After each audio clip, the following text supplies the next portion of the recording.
So my name is Leslie Ann, and this is my husband Yves. This is our house. We live in the Hintonburg area. So our house was built in around 1925, and it was a 1.5 story when we first purchased it. And recently, in the last couple of years, we did a major renovation on it.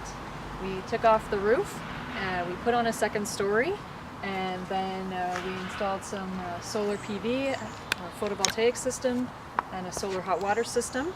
And we've undertaken a major renovation on the house. Lots of upgrades on the outside and quite a few on the inside as well. Hi, my name is Yves, and like Leslie Ann said, and I'm an electrical contractor, and so yeah, we did quite a lot of work on this house, and we're pretty proud of it. Okay, so one of the things that we did in the renovation of the house is that we took off all of the brick of the house. We saved 4,000 bricks. We piled them all up on the pallets. We actually shipped them off site while we were doing the construction. And when we were ready, we brought them back and we put them back up on the house. So we did the full front again, and we did basically a skirt around the rest of the house. So we were able to reuse the brick that way. It's all of the original brick from the house. For the rest of the house, we did hardy board. It's actually a wood and cement composite. It has at least a 50-year warranty. So we chose that for its durability, and also just because it sort of fits the style of the house and the neighborhood. So it helped to blend it in. So these are the meters for the PV system. We're part of the retrofit program, a 20-year contract. So here you have the service meter, which is our normal grid meter, or consumption, and this is our generation meter. All the energy we produce, the electricity we produce, goes through this meter. So this is the living room, and this has all been renovated as well. We basically almost gutted the whole entire first floor of the house. Originally, this was 4 separate rooms, so a small little living room, a small dining room, an extremely small kitchen, and then a bedroom in the back. We basically opened it all up, which allows it to be a better flowing and more sociable living space. But it also allows more light to spill through all the rooms. So, you know, for most of the day, we don't even need to turn on any lights, which is great.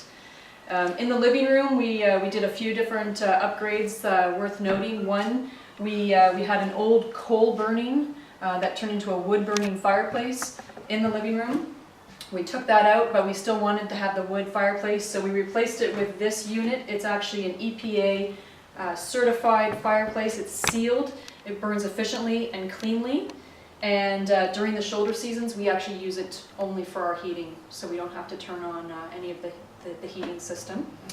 We also had a set of shelves around the original fireplace, which we have reused. We had to rebuild them, but we reused them and we put them on the other side around the window. So we were able to do that. And of course, throughout the entire first floor, we salvaged all the original flooring. So in some cases, we had to patch where there was walls, but we just took the flooring from underneath cabinets or from closets, and we were able to use all that and use all the original flooring for the house. Another example of stuff that we salvage is this existing window, which was extremely leaky. We wanted to keep the look of it. It was there when we purchased the house. Obviously, it was there when it was built, and so we had to custom fit it again. So I had to take it apart and custom fit it, and we fitted some new windows, triple glazed window, triple pane windows, and we fitted these old windows back in, so to keep the look. And obviously we kept all the trim. We had to redo all the trim.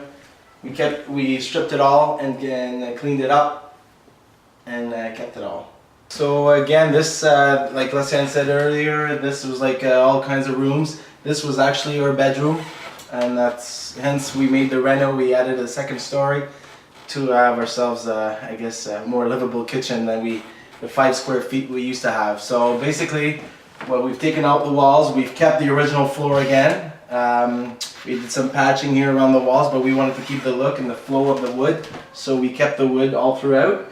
And we added obviously these cabinets and the countertop. Cabinets, FSC wood, with water-based finish, which has like low VOC or zero VOC. Our quartz countertop, we decided to go with quartz. 93% recycled product and material in the quartz. It's an engineered, manufactured product, but with 93% recycled materials. All of our appliances throughout the house are Energy Star qualified. Really important to help save electricity. And that's the dishwasher and the fridge, and then of course downstairs we have the washer and the dryer, which are also Energy Star. We use these quite a lot. These are LED lights under the cabinet.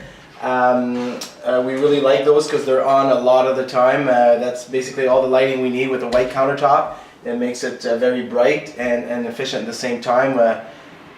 So that's why we decided to go with LED, because we know we'd be using them quite a bit. We use LED or compact fluorescents where we can, and for task lighting, and for like comfortable, we still like some halogen lights, but they're all on dimmers, so we adjust them accordingly to what we need.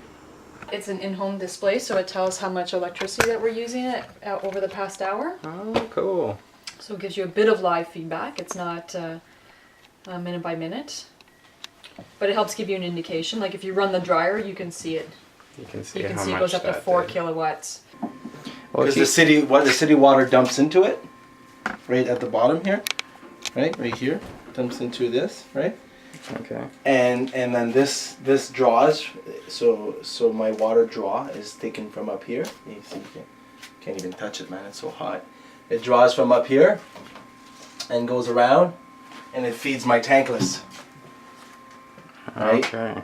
And so, if the temperature is 122 or exceeds this temperature, the tankless won't turn on. It will just flow right through it, right to the outlet. Okay, so we'll only add heat if it's needed. Yeah. Okay. So if this is running at like say 30 Celsius and it needs to bump it up, unfortunately this is Fahrenheit and that's Celsius, but if it needs to bump it up, it'll just bump it up to whatever it needs to be to 122.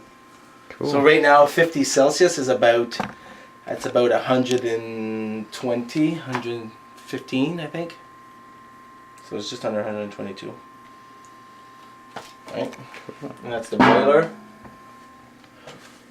That's all our heat, distributing our heat through we have different zones with different thermostats, so we don't have to, that was the big thing when we went with hydronic. We wanted to have to separate the zones, i.e. basement, second floor, first floor, and just to separate the zones so we can have a different temperature, and each bedroom has its own zone too, so we can adjust any temperature in each room.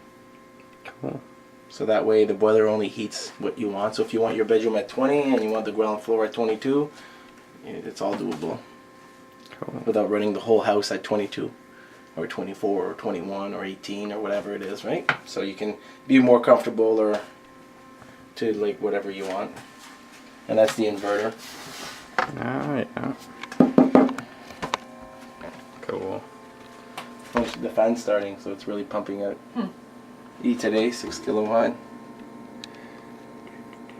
If you don't hear that fan too often, it means it's powered. You'll see what I'm producing in a second.